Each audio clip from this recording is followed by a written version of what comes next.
الحمد لله رب العالمين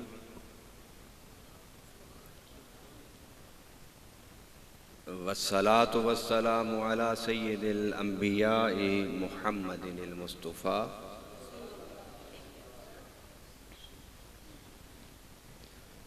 وعلى آله المجتبى أما بعد فأعوذ بالله من الشيطان الرجيم بسم الله الرحمن الرحيم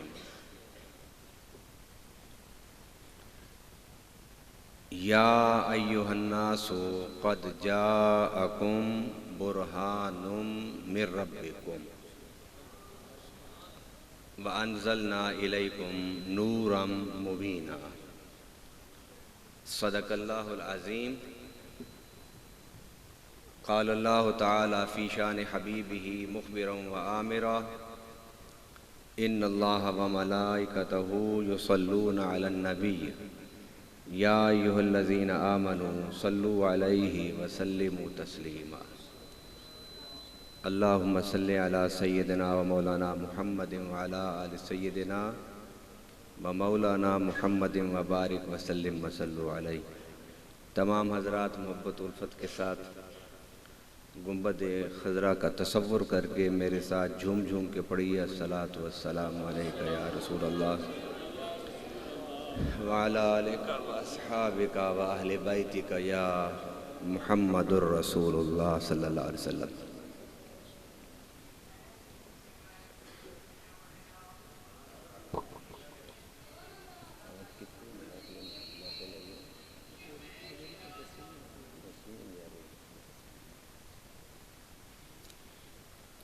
اللہ تعالیٰ کی توفیق خاص سے رحمت للعالمین صلی اللہ علیہ وسلم کی نظر کرم سے آج الحمدللہ 10ویں محفل میلاد میں ہم سب حاضری کا شرف حاصل کر رہے ہیں۔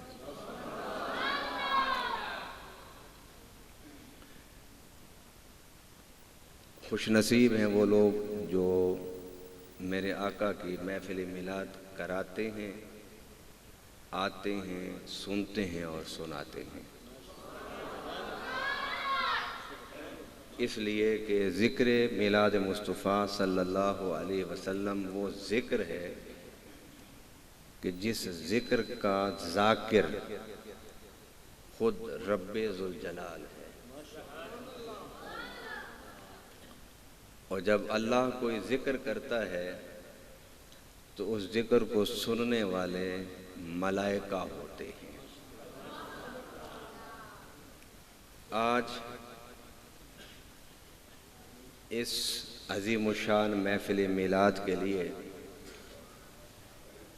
جس آیت مبارکہ کا میں نے انتخاب کیا وہ آیت قرآن کی ان آیات میں شامل ہوتی ہے جو اہل سنت کے ہر خاص و عام کو، جس کو پڑھنا بھی آتا ہے اور اس پر بیانات سن کے وہ اس آیت کا مفہوم بھی سمجھتے ہیں۔ رب العالمین نے فرمایا یا ایھا الناس، اے لوگو، قد جاءکم برہان، بے شک تمہارے پاس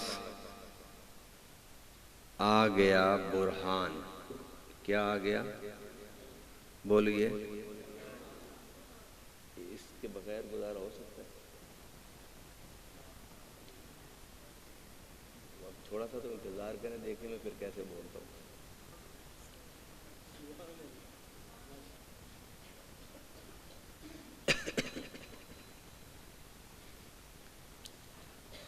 رب العالمین نے کیا فرمایا؟ بے شک لوگو تمہارے پاس آ گیا برہان،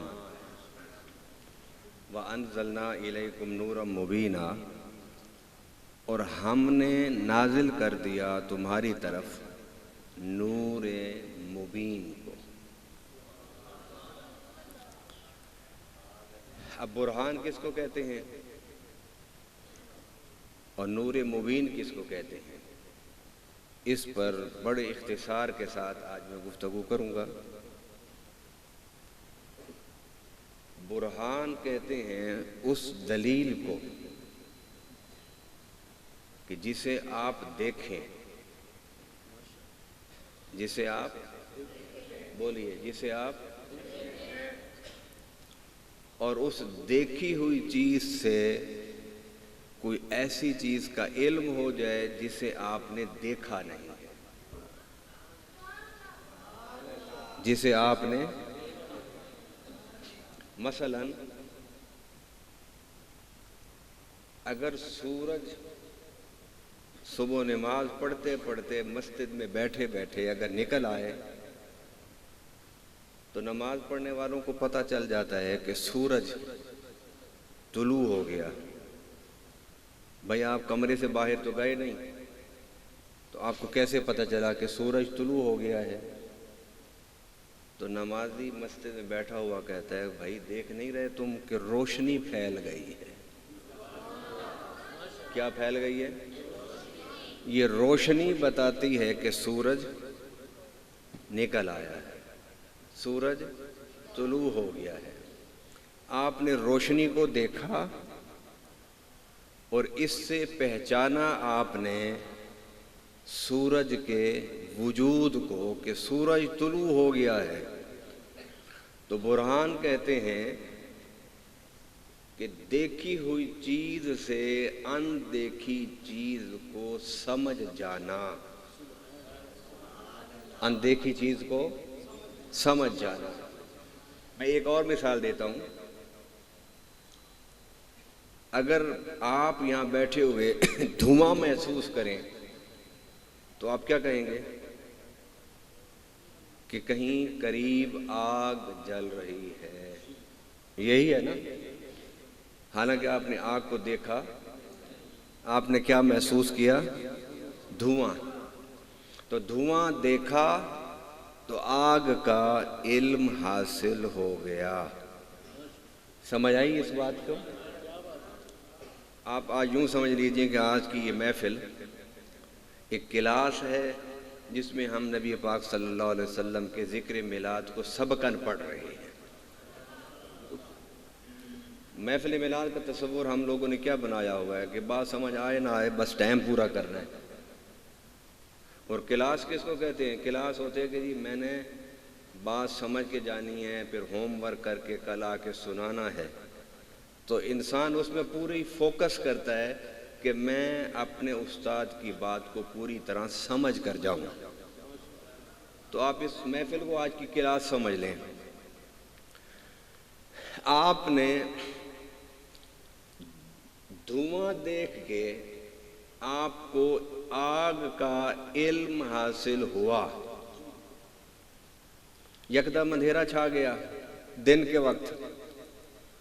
آپ کبھی نہیں کہیں گے کہ سورج غروب ہو گیا ہے۔ دن کا 2 بجے کا ٹائم ہے، اندھیرا چھا گیا ہے، کوئی بھی نہ چھوٹا نہ بڑا نہ بوڑھا نہ مرد نہ عورت کوئی نہیں کہے گا کہ سورج غروب ہو گیا۔ وہ یہ کہیں گے کہ بادل آ گیا، کیونکہ دن کے 2 بجے سورج غروب نہیں ہوتا۔ اگر دن کے 2 بجے اگر اندھیرا چھا جائے تو اس بات کی دلیل ہوتا ہے کہ گھٹا ٹوپ اندھیرا اس لیے چھایا کہ کالے بادل آ گئے۔ ایسے ہی ہے، اب آپ نے اندھیرے کو دیکھا تو بادل کا علم آپ کو حاصل ہوا۔ چلیں آج کی میں ایک میڈیکل مثال دیتا ہوں۔ سارے ڈاکٹر کہتے ہیں کہ اگر کسی کو بخار ہو تو بخار کوئی بیماری، پتہ ہے آپ کو یا نہیں پتہ؟ ڈاکٹر کہتے ہیں کہ بخار کسی بیماری کی علامت ہے، خود بیماری نہیں ہے۔ آپ کے جسم میں کوئی بیماری جنم لے رہی ہے، پیدا ہو گئی ہے، پروان چڑھ رہی ہے، بخار انڈیکیٹ کرتا ہے کہ بھائی تیرے جسم میں کوئی بیماری پیدا ہو گئی ہے۔ مثلاً آپ کو چیسٹ انفیکشن ہو جائے تو بخار اتارنے کے لیے تو پیناڈول بروفین ہوتا ہے، لیکن ساتھ اس کا اینٹی بائیوٹک بھی آپ لیں گے نا، ایموکسل لے لیں، ایگمنٹن لے لیں، ایرینک لے لیں، کوئی بھی دوائی آپ کو اینٹی بائیوٹک ساتھ کھانی ہوگی. صرف بخار اتارنے کی دوائی اگر آپ پیتے رہیں گے آپ کا علاج نہیں ہوگا. علاج تب ہوگا کہ اس بخار کو بھی اتاریں اور جس وجہ سے بخار ہے اس وجہ کو بھی ختم کریں. بخار بتاتا ہے کہ آپ کے اندر کوئی بیماری ہے، انفیکشن ہے، گردوں کا مسئلہ ہے، ہارٹ کا مسئلہ ہے، کینسر ہے. اللہ تعالیٰ ہم سب کو ان بیماریوں سے محفوظ رکھے. تو بخار علامت ہے، ٹھیک ہے. تو دلیل اور برہان کہتے ہیں کہ ایک چیز کو آپ نے دیکھا، اس کو دیکھنے کے بعد آپ نے ایک اندیکھی چیز کو جان لیا. اب آئیے قرآن کی طرف.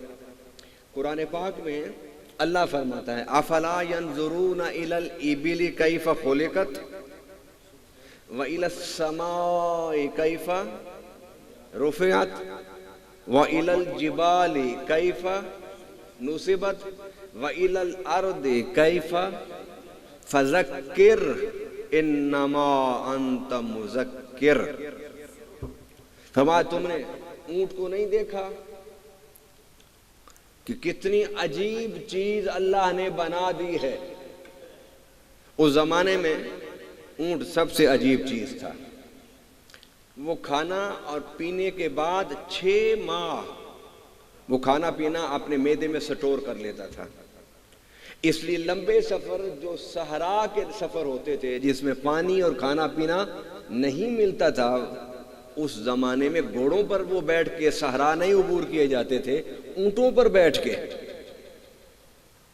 اس لیے رب العالمین نے فرمایا کیا تم نے نہیں دیکھا کہ اس اونٹ کو کتنی عجیب طریقے سے بنایا؟ کیا تمہیں اس کی عجیب تخلیق یہ نہیں سمجھاتی کہ اس مخلوق کا کوئی خالق ہے؟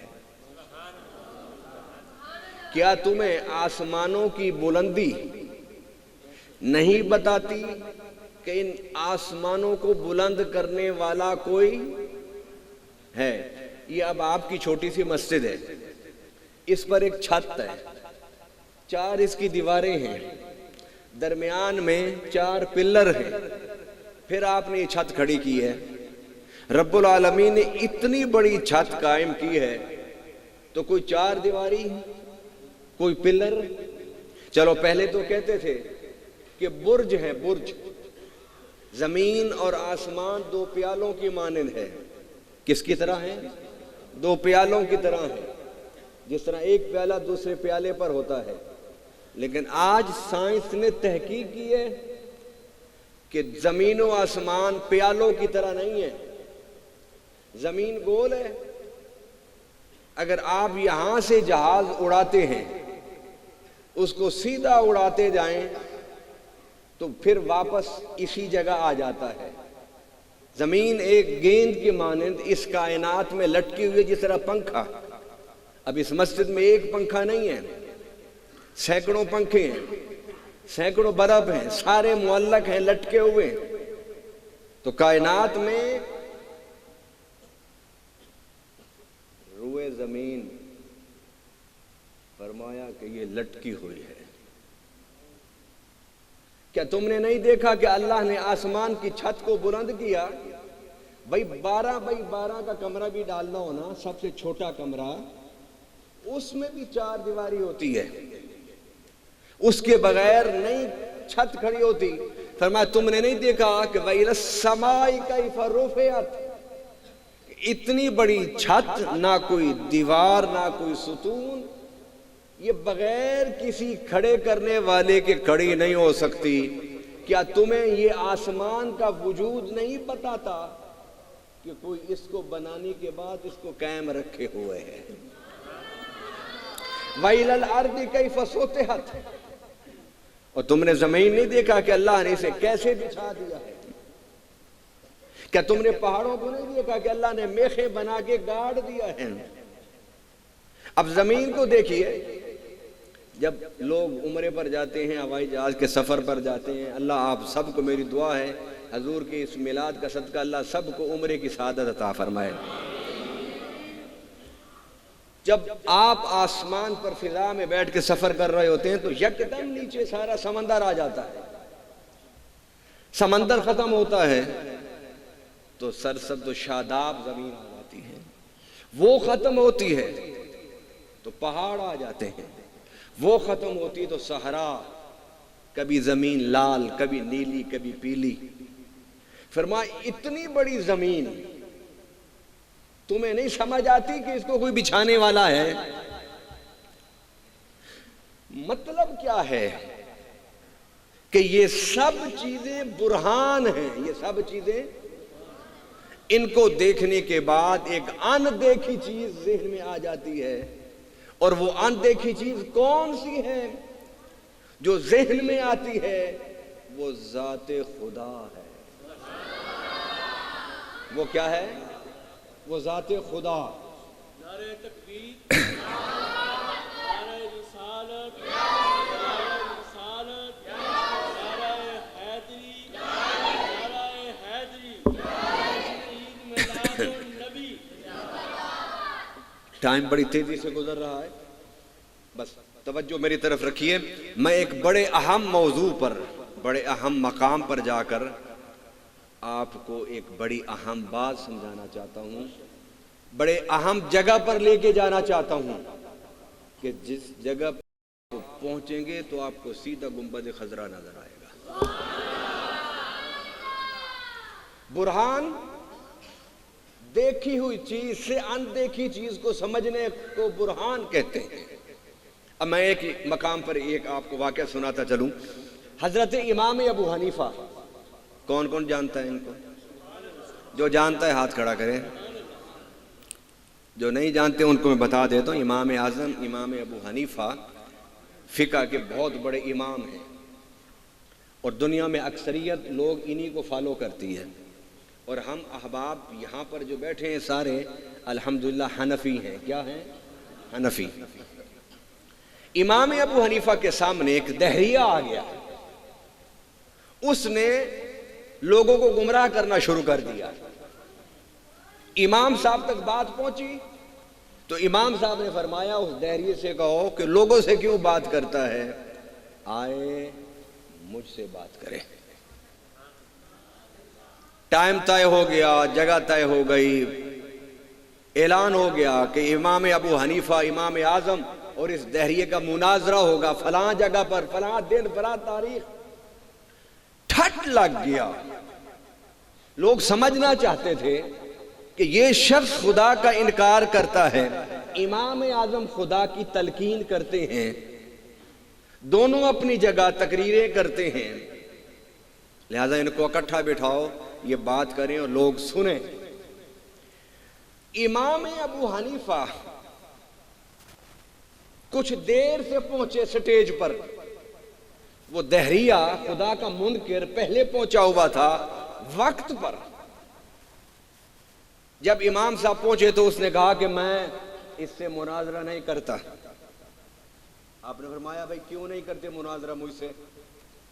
اس نے کہا جس کو وقت کی پابندی کا خیال نہیں، میں اس سے کیسے مناظرہ کر جاؤں؟ امام صاحب فرمانے لگے نہ کرو مناظرہ مجھ سے، لیکن مجھ سے پوچھ تو لو کہ میں لیٹ کیوں ہوا ہوں۔ کیا فرمایا آپ نے کہ مجھ سے پوچھو تو صحیح۔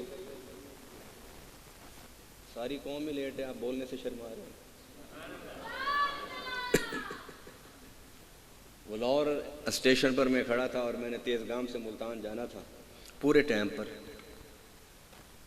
مجھے سمجھ نہیں آ رہی تھی کہ یہ پاکستان کی ٹرین ہو اور وقت پر آ جائے تو یہ تو قیامت ہے۔ خیر میں بیٹھ گیا تو میں نے اندر بیٹھ کے کہا، میں نے کہا یار کمال ہو گئی ہے، پاکستان ریلوے بڑی ترقی کر رہا ہے، سب سے پہلی چیز تو وقت پر پابندی ہے، یہ وقت پر آئی ہے تیز گام۔ انہوں نے کہا حضرت اس نے کل 1:30 بجے آنا تھا۔ نہیں سمجھ آئی؟ میں نے کہا جو ہنسے ان کو سمجھ آئی ہے، جن کو نہیں سمجھ آئی میں پھر سمجھا دیتا ہوں تاکہ آپ بھی تھوڑا سا ہنس لیں۔ انہوں نے کہا جی حضرت یہ کل 1:30 بجے آنی تھی اور یہ 24 گھنٹے لیٹ ہے۔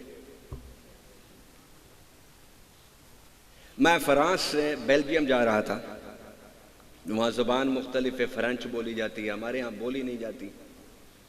تو میں نے ٹکٹ لے لی، ساتھیوں کو روانہ کر دیا. تو میں نے بعد میں دیکھا یہ تو فرنچ میں ہے ساری ٹکٹ، تو میں کیسے بیٹھوں گا. ایک پاکستانی نظر آیا، میں نے اسے بلایا، میں نے کہا بھائی یہ مجھے ذرا سمجھا دو. اس نے کہا کہ یہ آپ پلیٹ فارم کہتے ہیں، یہ پلاٹو کہتے ہیں، اس طرح کوئی لفظ تھا، تھوڑا سا چینج تھا. ان کا جی یہ آپ کا نمبر ہے، یہ آپ کا ٹائم ہے، جو گاڑی اس وقت اس پلیٹ فارم پر رکے آپ اس پر سوار ہو جائیں. وہ بتا کے چلا گیا. میں نے پھر 2 منٹ کو اس کو آواز دی، میں نے کہا بھائی ذرا ادھر آؤ ذرا.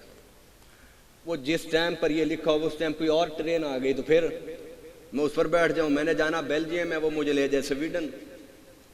تو پھر وہ ہنس پڑا ہو، کہنے لگا کہ جناب لگتا ہے تازہ تازہ پاکستانی آئے ہو. میں کہ ہاں میں کل ہی آیا ہوں.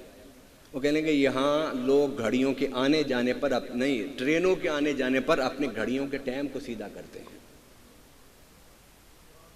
ٹھیک ہے. اس نے کہا کہ میں مناظرہ نہیں کرتا، تمہیں وقت کا احساس نہیں ہے، وقت کی پابندی نہیں تمہارے اندر.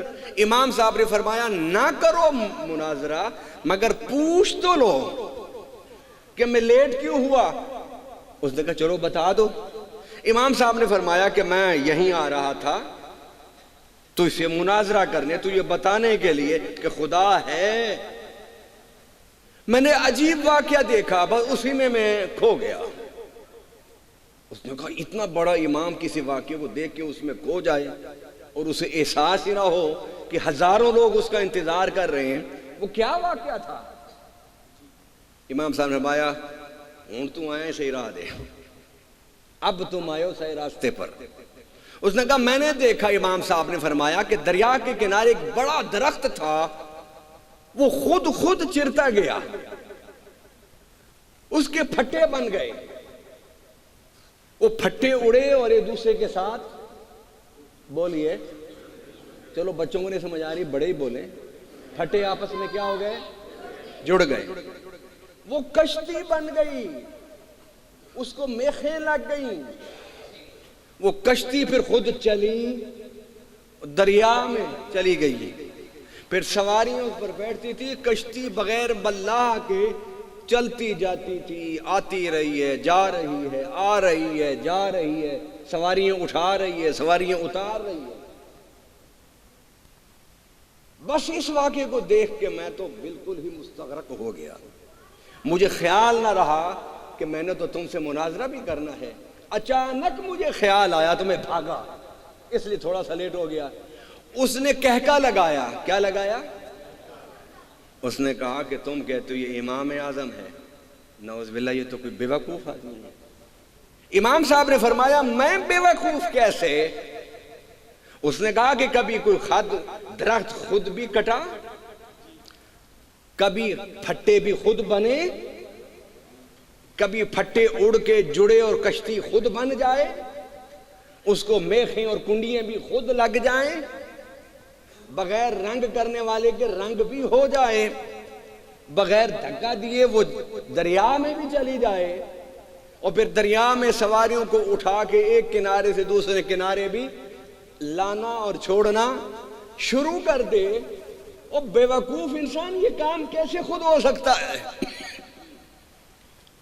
امام صاحب نے فرمایا کہ پھر مناظرہ ہار گئے ہوتا.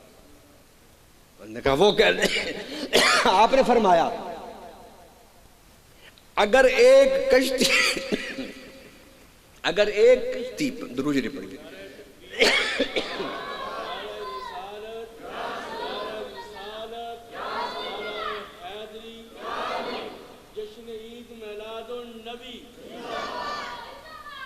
اگر ایک کشتی کتنی بڑی 4x20 کی، 4x25 کی، اتنی سی چھوٹی چیز تو کہتا ہے نہیں خود بن سکتی، نہیں خود چل سکتی، تو مجھ پر بے وقوفی کا فتویٰ لگانے والے اپنے عقل کا ماتم کر. تو کہتا ہے اتنی بڑی کائنات خود بنی اور خود بخود چل رہی ہے. اس دہریے کے بعد اس کا کوئی جواب نہیں تھا. مناظرہ ہار گیا. فرمایا اتنی بڑی چھت، اتنی بڑی زمین، اتنے بڑے دریا، اتنے سمندر، اتنے سورج، اتنے چاند، اتنے ستارے، یہ خود نہیں بنے، ان کو دیکھ کے پتہ چلتا ہے کوئی بنانے والا ہے، اور وہ بنانے والا اللہ کی ذات ہے۔ اب آئیے، جب ہم رب تک پہنچتے ہیں، کائنات کو دیکھ کے ہم کہاں پہنچتے ہیں؟ بلند آواز سے، رب تک پہنچتے ہیں۔ جب ہم رب تک پہنچے تو رب کیا کہتا ہے؟ رب کیا کہتا ہے؟ اللہ اکبر۔ رب کہتا ہے یہ ساری کائنات میں نے بنائی کہ تم مجھ تک پہنچو، اور اب مجھ تک پہنچے ہو تو میرے اشارے کو دیکھو، جدھر میرا اشارہ ہوتا ہے بھاگ کے وہاں پہنچ جاؤ۔ اور وہ اشارہ کدھر ہوتا ہے؟ فرمایا وَلَوْ أَنَّهُمْ إِذْ ظَلَمُوا أَنفُسَهُمْ جَاءُوكَ، اگر تم سے غلطی ہو جائے، گناہ ہو جائے، خطا ہو جائے تو گھبرانا نہیں، سیدھا میرے محبوب کے قدموں میں آ جانا۔ یعنی کل کائنات اس کو دیکھیں تو رب تک پہنچے، اور رب تک جب پہنچتے ہیں تو رب ہمیں پہنچاتا ہے در مصطفیٰ پر، حضور کے در پر پہنچاتا ہے۔ فرمایا برہان، اے میرے پیارے حبیب میں نے تمہیں برہان بنا کے بھیجا ہے۔ لوگ مجھے کائنات کو دیکھ کے مجھے پہچانیں گے،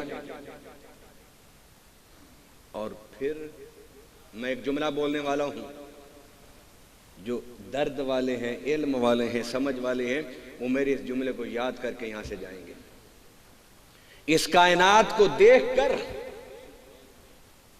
رب کی معرفت ہوئی، جب رب تک پہنچے تو کہا اللہ تیری معرفت تو ہو گئی، تو یہ دیکھیں کیسے؟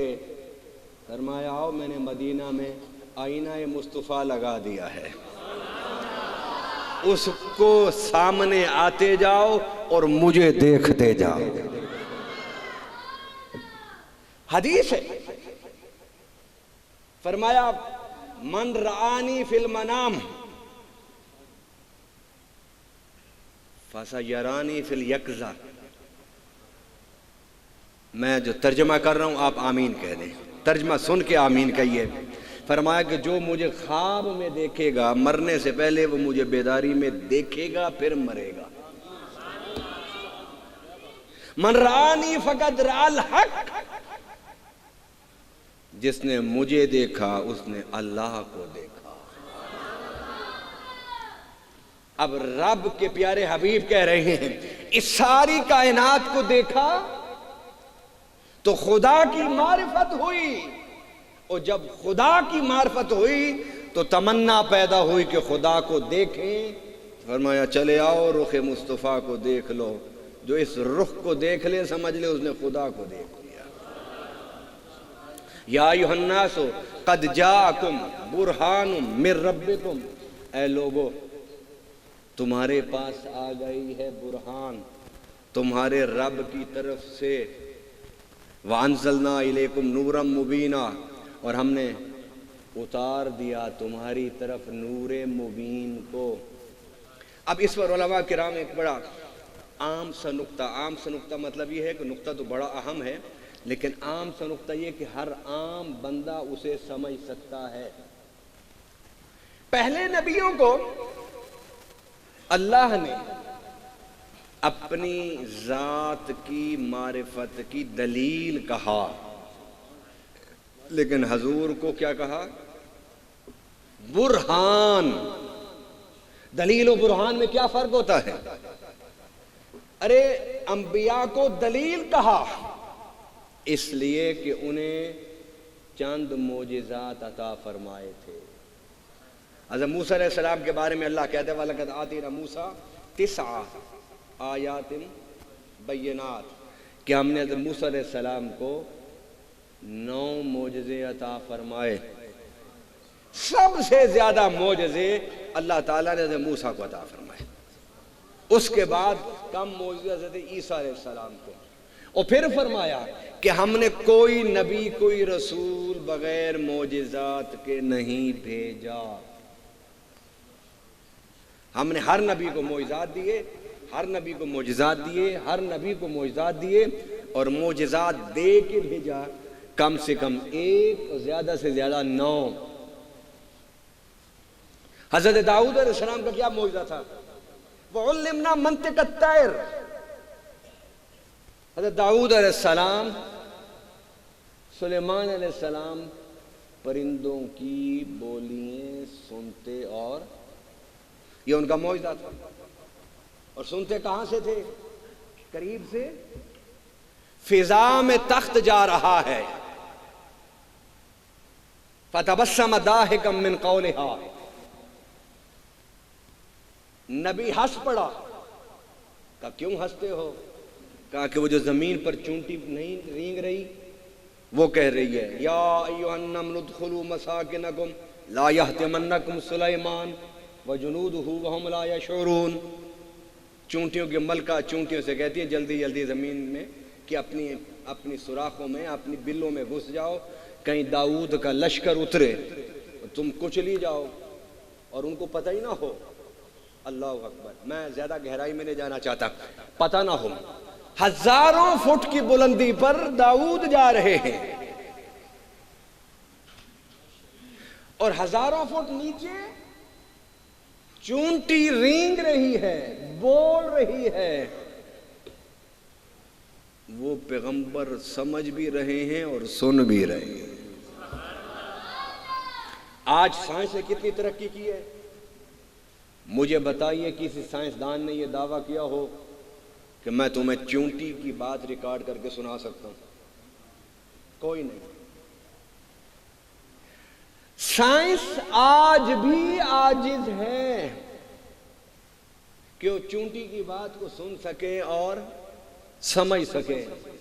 قربان جاؤں اللہ کے پیغمبروں کی عظمت پر کہ وہ ہزاروں فٹ کی بلندی پر اس چونٹی کی بات کو سن بھی رہے ہیں اور سمجھ بھی رہے ہیں اور ہنس بھی رہے ہیں. ہر نبی کو معجزہ دیا. حضرت سلیمان اپنے تخت پر جا رہے تھے، اور تخت کتنا بڑا تھا؟ تخت کتنا بڑا تھا؟ علماء نے اس کا اندازہ بتایا کہ وہ شہر لاہور سے بڑا تھا. میں نے بورے والا کی بات نہیں کہ بورے والا تو شہر ہی ویسے چھوٹا سا ہے. شہر لاہور سے بڑا تخت تھا جو اڑتا تھا. آج 5 سواریوں کا جہاز جب اڑتا ہے تو ہم دیکھ کر حیران ہوتے ہیں اندر بیٹھ کے. اتنا بڑا تخت اڑتا ہوا جا رہا ہے.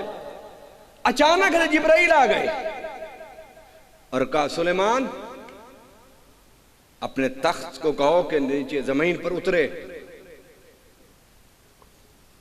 جبرائیل کے کہنے پر زمین پر تخت اتارا. آپ نے پوچھا کہ کیا حکم ہے اللہ کا؟ فرمایا اپنے تخت سے اتر کر اس جگہ پر آ کے کھڑے ہو جاؤ. یہ وہ جگہ ہے جہاں میرے حبیب کا روزہ بنے گا. اللہ کیا کروں؟ فرمایا میرے حبیب کا بھی روزہ نہیں بنا. ابھی میرا حبیب اس میں سو بھی نہیں رہا، لیکن اس نے آنا ہے، اس لیے اس کے روزے کی جگہ پر کھڑا ہو کے درود و سلام پڑھ دے. یہ سلیمان علیہ السلام کا معجزہ تھا. حضرت عیسیٰ کا معجزہ کہ مردوں کو زندہ کر دینا، کوڑیوں کو صحت دے دینا، اندھوں کی آنکھیں ٹھیک کر دینا، یہ ان کے معجزے تھے. حضرت ابراہیم کا معجزہ کہ جس آگ سے 6 میل دور کوئی پرندہ اگر اڑتا تو جل کے گر جاتا تھا. نمرود نے جو آگ جلائی تھی، مگر حضرت ابراہیم علیہ السلام کو منجنیق میں بٹھا کے جب پھینکا گیا، آپ اس آگ کے اندر گرنے لگے تو رب نے کہا یا نار کونی بردن وسلاما علی ابراہیم. اے آگ ٹھنڈی ہو جا اور سلامتی والی ہو جا، اس لیے کہ میرا ابراہیم خلیل جو میرے حبیب کا جد الانبیاء اور اس کے نور کا امین ہے، وہ آ رہا ہے۔ ٹھنڈی ہو جائے، آگ ٹھنڈی ہو گئی۔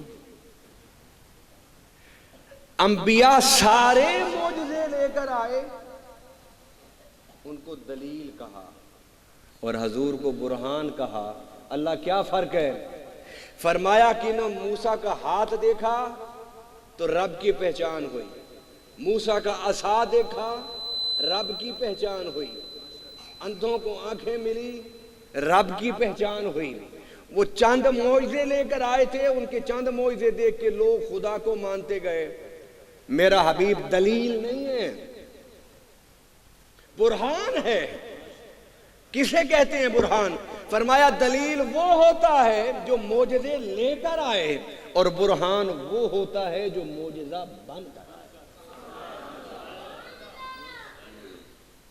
اس لیے تو عشق والوں نے کہا دیے معجزے انبیاء کو خدا نے، ہمارا نبی معجزہ بن کے آیا۔ آپ کے بال ہیں نا، سر اقدس کے بال مبارک، یہ بھی معجزہ ہے۔ وہ اس لیے کہ رب نے اس کی قسم اٹھائی، واللیل اذا سجا۔ اے میرے پیارے حبیب، تیرے ان کالی زلفوں کا قسم جب وہ بکھر کے تیرے چہرے پر آ جاتے۔ حضور کا چہرہ معجزہ، والضحیٰ واللیل اذا سجا۔ پیارے تیرے چمکتے ہوئے مکھڑے کی قسم کہ جب یہ زلفوں سے باہر نکلتا ہے تو چاند اور سورج اس کی نور کے سامنے ماند پڑ جاتے ہیں۔ ہاتھوں کو کہا ید اللہ فوق ایدیہم، ہاتھوں کو حق فرمایا وما رمیت اذ رمیت ولکن اللہ رما۔ قدموں کو لا اقسم بہذا البلد وانت حل بہذا البلد۔ آنکھوں کو، لبوں کو، زبان اقدس کو، آپ کے دل کو، سینہ کو، رب نے ایک ایک چیز کا ذکر قرآن میں کر کے بتا دیا کہ میرے حبیب کے سر کے بالوں سے لے کر پاؤں کے ناخن تک اس کا ایک ایک انگ اللہ کا معجزہ ہے۔ اس لیے حضور کے تشریف آوری پر یا ایھا الناس قد جاءکم برہان، لوگوں تمہارے پاس برہان آ گئی۔ اقبال نے کیا کہا تھا؟ اقبال کا یہ شعر ذرا یاد کر لیجئے، بڑا چھوٹا سا شعر ہے۔ کائنات حسن جب پھیلی، کائنات حسن جب پھیلی، اگر نہیں آتا تو میں تیسری بار پڑھ کے مکمل کر دیتا ہوں۔ کائنات حسن جب پھیلی تو لا محدود تھی، اور جب سمٹی تو آقا تیرا نام ہو کر رہ گئی۔ حضور کے حسن و جمال کو جب بکھیرا تو کائنات بنی اور 1,24,000 نبی بنے، اور جب سارے حسنوں کو اکٹھا کیا تو اس مجموعہ حسن کا نام ہے والضحیٰ، اس کا نام والضحیٰ۔ اب آپ دیکھیے، بس میں بات کو اختتام کی طرف لانا چاہتا ہوں، اختتام کی طرف لانا چاہتا ہوں۔ میرے آقا صلی اللہ علیہ وسلم جب مدینہ میں، مکہ میں جب آپ نے تبلیغ کی تو لوگوں نے جواب میں کیا کیا تھا؟ انکار کیا، تشدد کیا، مارا پیٹا، انگاروں پر گھسیٹا، یہ سب کچھ کیا تھا نا۔ لیکن پھر بھی حضور کے عاشقوں میں کمی ہونے کی بجائے اضافہ ہو رہا تھا۔ بالکل ایسے ہی جس طرح میلاد کا انکار، فتوے، شرک، کفر 75 سال سے چل رہے ہیں، لیکن اللہ کا فضل ہے کہ ہر سال محفل میلاد میں اضافہ ہو رہا تھا۔ اب سرداروں نے سوچا کہ کس طرح حضور کا راستہ روکا جائے۔ سمجھنے کی بات ہے، صرف سننے کی بات نہیں ہے۔ یہ کان ہے نا، یہ عقل ہے، یہ دل ہے۔ سننے کے بعد اس کو فوراً پہنچائیے دماغ میں، سوچیے، سوچیں گے تو دل میں آ جائے گی۔ اگر ادھر سے سنا ادھر سے نکال دے تو بات ختم، پھر صرف ثواب ہی ثواب ملے گا، باقی کچھ نہیں ملے گا۔ اور دنیا قبر آخرت میں صرف ثواب کی ضرورت نہیں ہوتی، یقین، اعتماد اور عقیدے کی بھی ضرورت ہوتی ہے۔ اللہ اکبر۔ انہوں نے کہا کہ حبیب یمنی کو بلا لو، یمن سے۔ وہ یمن کا بادشاہ تھا، وہ بڑی خدمت کرتا تھا مکہ والوں کی، تحفے، تحائف، ہدیے بھیجا کرتا تھا، مکہ کی نسبت سے یہ مکہ کے متولی ہے۔ اسے بلایا، سارے سردار بیٹھے اور بات شروع ہوئی۔ اس نے کہا مجھے کیوں بلایا تم نے؟ انہوں نے کہا کہ ہمارا بھتیجا ہے جس کا نام محمد ہے، اس نے نبوت کا اعلان کیا ہے، لوگ دن بدن اس کے ساتھ زیادہ بڑھ رہے ہیں، ہم نے مار کے دیکھ لیا، پیٹ کے دیکھ لیا، انگاروں پر گھسیٹ کے دیکھ لیا، تشدد کر کے دیکھ لیا، رکتے ہی نہیں، ایسے اس کے پاس بھاگ کے جاتے ہیں جس طرح کوئی لنگر مل رہا ہو وہاں پر۔ اس نے کہا پھر تم چاہتے کیا ہو؟ انہوں نے کہا تم سردار ہو، وہ بھی تمہاری عزت کرتا ہے، یعنی ہمارا بھتیجا حضرت محمد صلی اللہ علیہ وسلم، وہ بھی تمہاری عزت کرتا ہے، اس کو ذرا بلا کے پوچھو تو صحیح کہ تمہیں کس نے نبی بنایا ہے، یہ تمہارے پاس نبوت کی دلیل کیا ہے؟ ان کا ٹھیک ہے، حضور کو پیغام بھیجو۔ جب پیغام گیا نا وہاں پر، سنیے ذرا، جب پیغام وہاں پہنچا، ادھر حضرت ابو بکر، ادھر حضرت عمر۔ پیغام دینے والے نے کہا حضور یمن کا بادشاہ آیا ہے مکہ میں، آپ کو بلا رہا ہے۔ نہیں سمجھ آپ کو؟ میرے آقا نے عمر سے پوچھا عمر تیری کیا مشورہ؟ عمر فاروق نے عرض کیا یا رسول اللہ وہ یمن کا بادشاہ ہے، آپ تو کل کائنات کے بادشاہ۔ وہ آئے،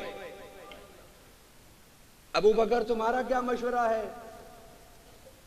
یا رسول اللہ صلی اللہ علیہ وسلم اگر ہم چل کے جائیں گے ہو سکتا ہے اس گھر تک پہنچنے تک کوئی مسلمان ہو جائیں، وہاں جا کر سرداروں میں بیٹھیں گے، آپ کو دیکھ کے کوئی کلمہ پڑھ لے، آقا ہمارا جانا اس کا نذرانہ ہمیں مل جائے گا جب کوئی ایک بھی کلمہ پڑھ لے۔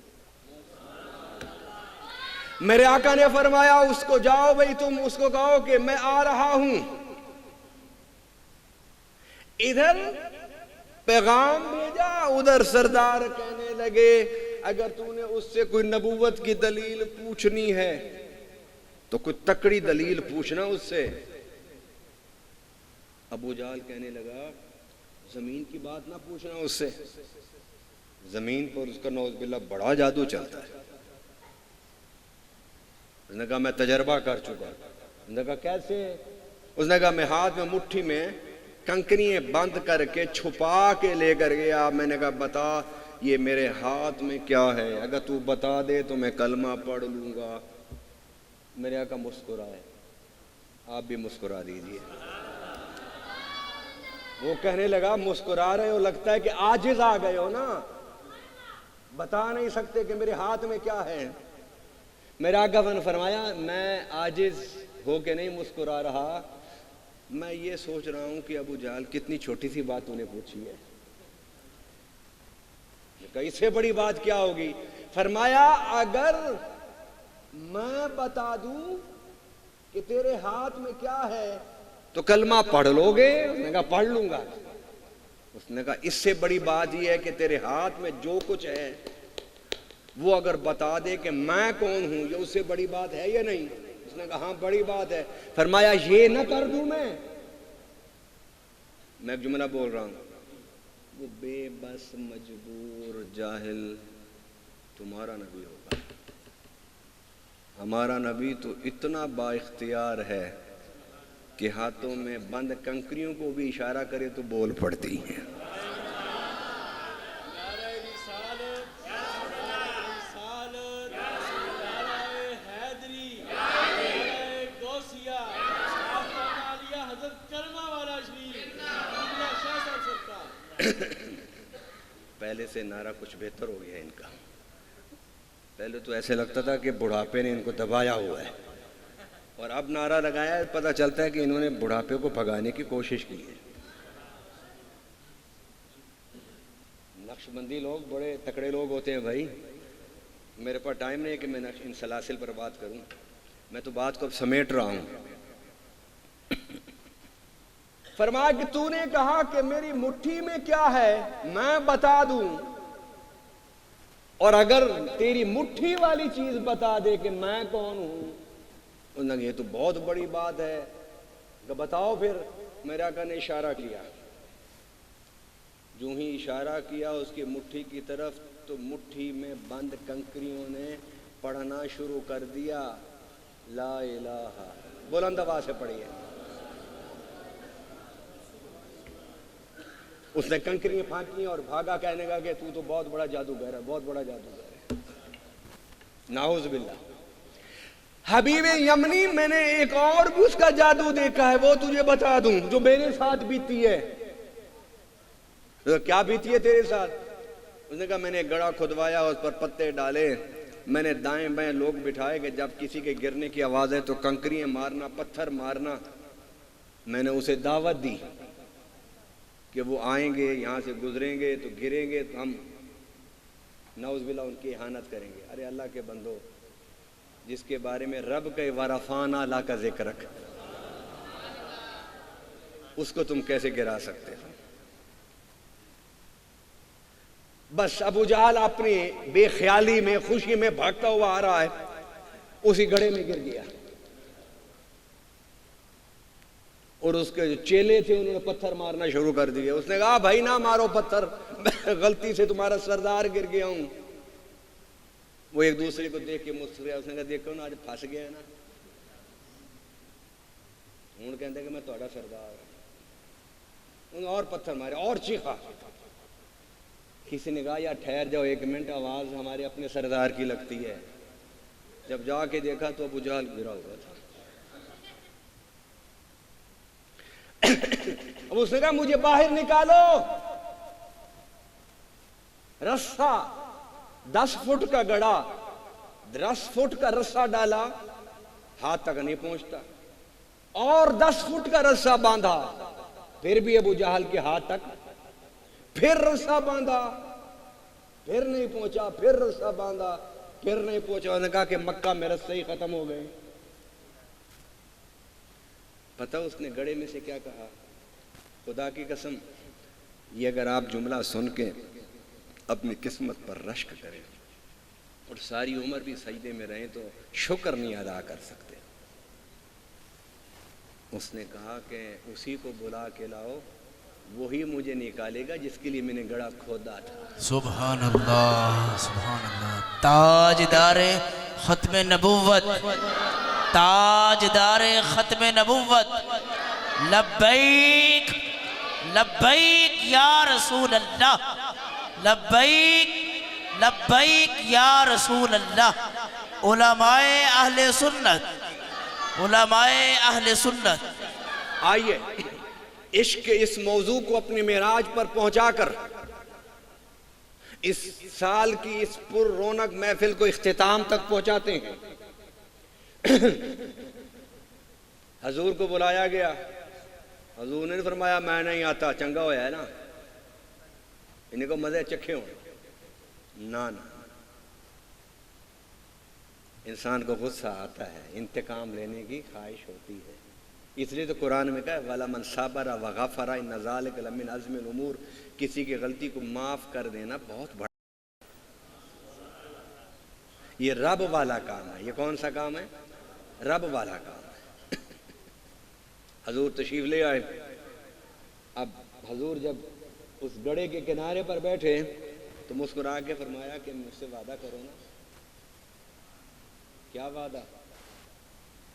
فرمایا کہ میں ایک وعدہ تو کر لے، ایک میں کر لیتا ہوں. اس کہنے کا پہلے آپ بتائیں آپ کیا وعدہ کریں گے؟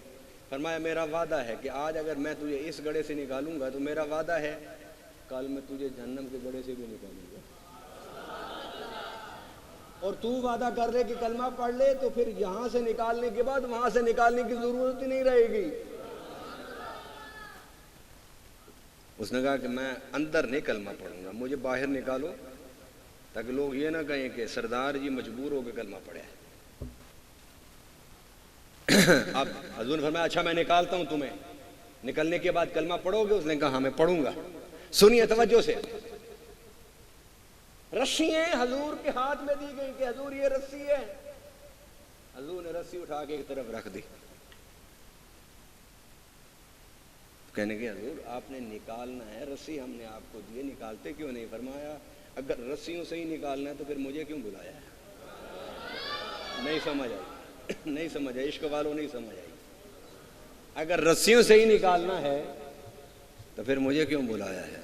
تو میں پھر کہا اے محمد کیسے نکالو گے؟ فرمایا دیکھو ہم کیسے نکالتے ہیں. حضور نے ہاتھ اندر کیا، ابو جہل کا ہاتھ پکڑا، اسے کنارے پر بٹھا دیا. فرمایا ہم اس طرح نکالتے ہیں. جب باہر آیا کپڑے کپڑے جھاڑ کے بھاگ گیا، کہنے لگا میں نہیں کلمہ پڑھتا، میں نہیں پڑھتا کلمہ، تو بڑا جادوگر ہے، نعوذ باللہ. ابو جہل نے کہا میں نے اس کو بڑا آزمایا ہے، کوئی مشکل بات پوچھنا اس سے، آسان نہ پوچھنا. یمنی کہنے لگا کہ میں جانتا ہوں میں اس سے جو سوال کرنا ہے.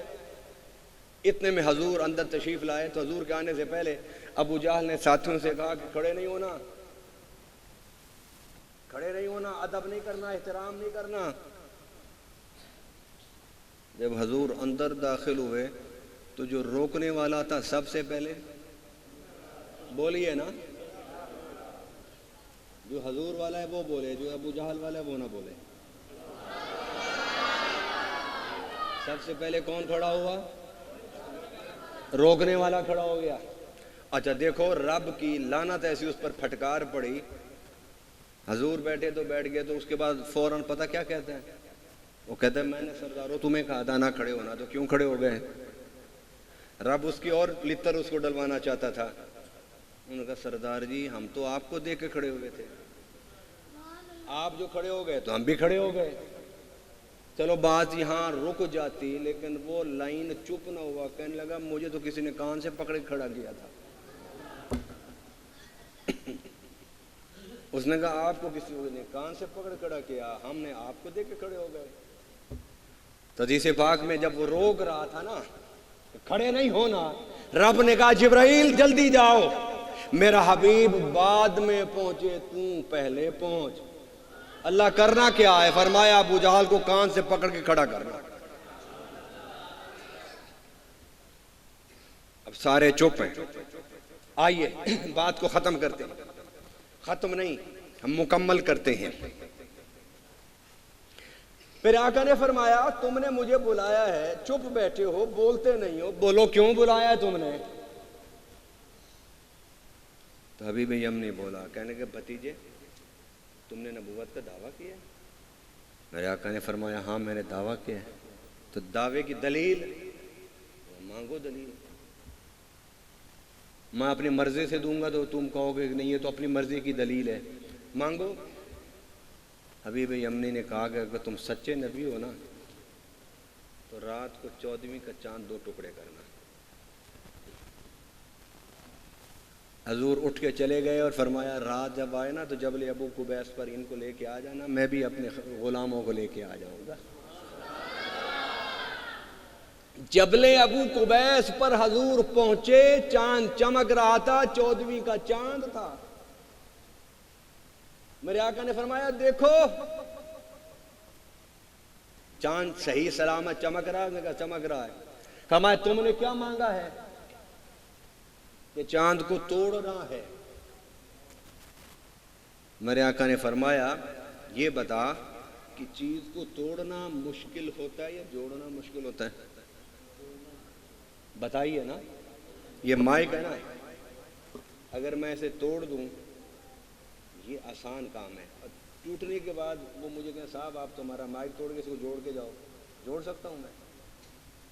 کس کے پاس جائیں گے؟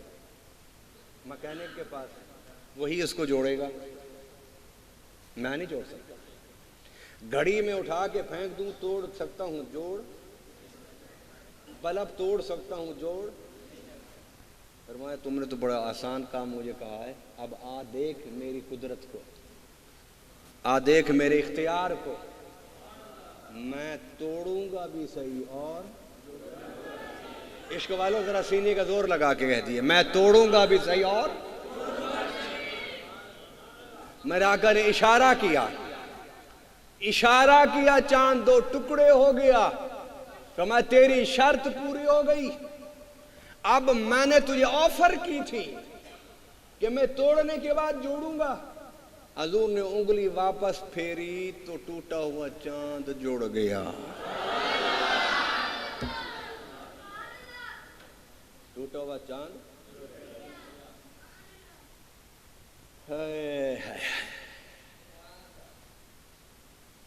جتنا ہم سمجھاتے ہیں نا ان کو تو اتنا بھاگتے ہیں، اور جتنا ہم سمجھاتے ہیں اللہ کے فضل سے ہمارا ایمان اتنا پکا ہوتا ہے.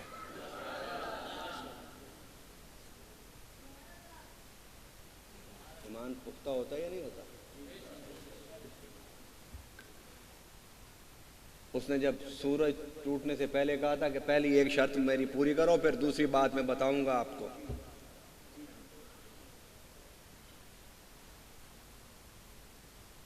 جب یہ چاند ٹوٹا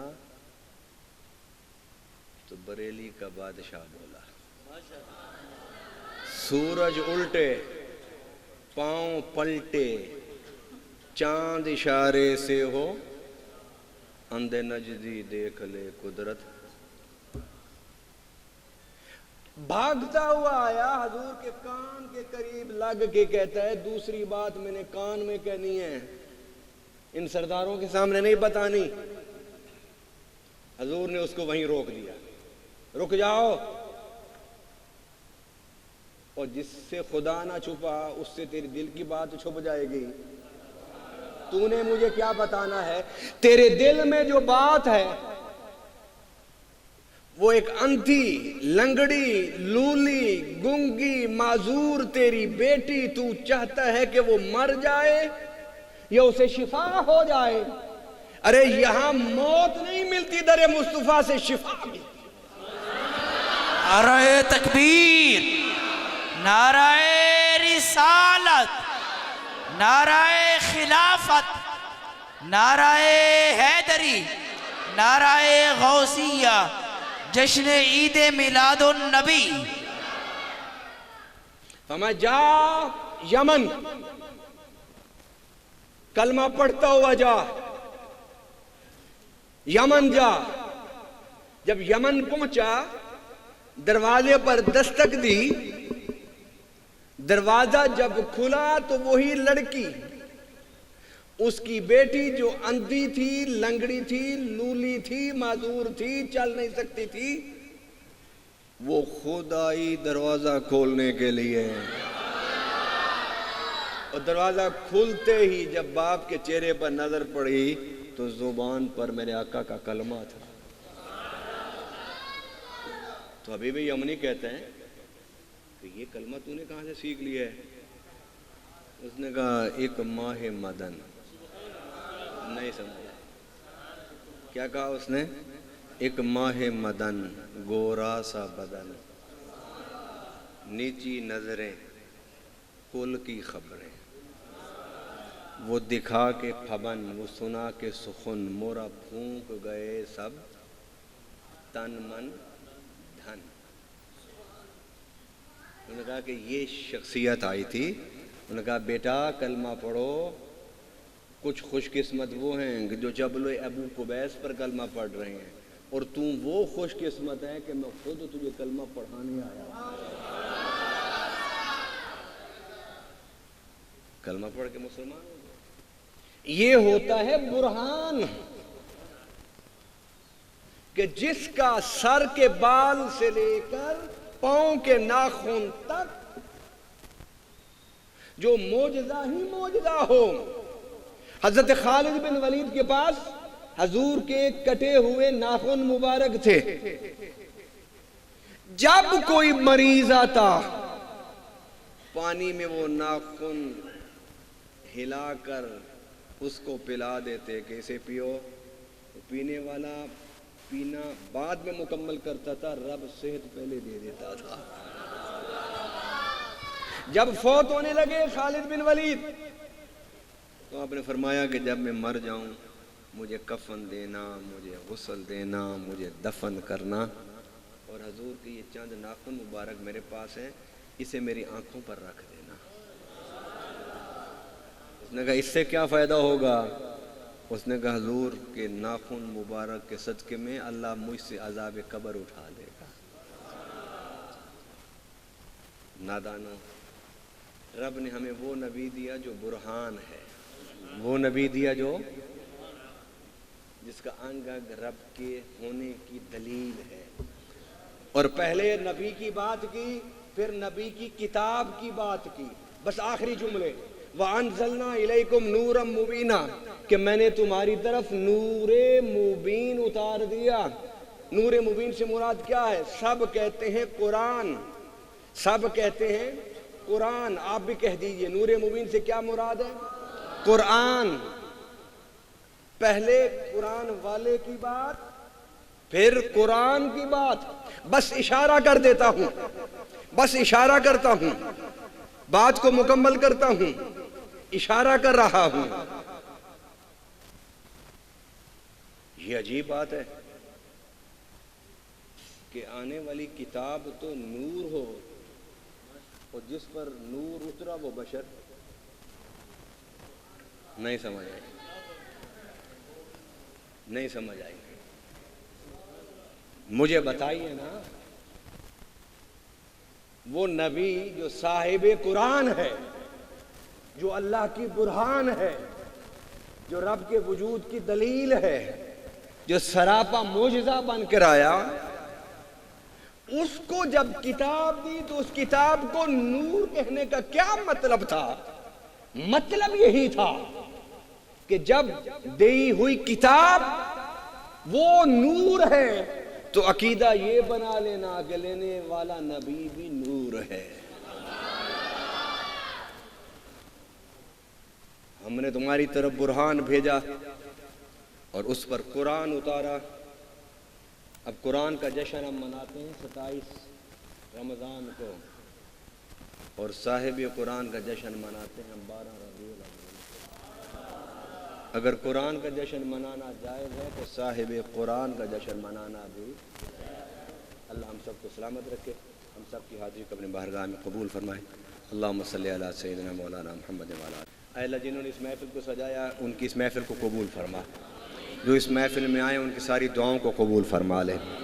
باری تعالیٰ جو بے اولاد، بے روزگار، تنگ دست پریشان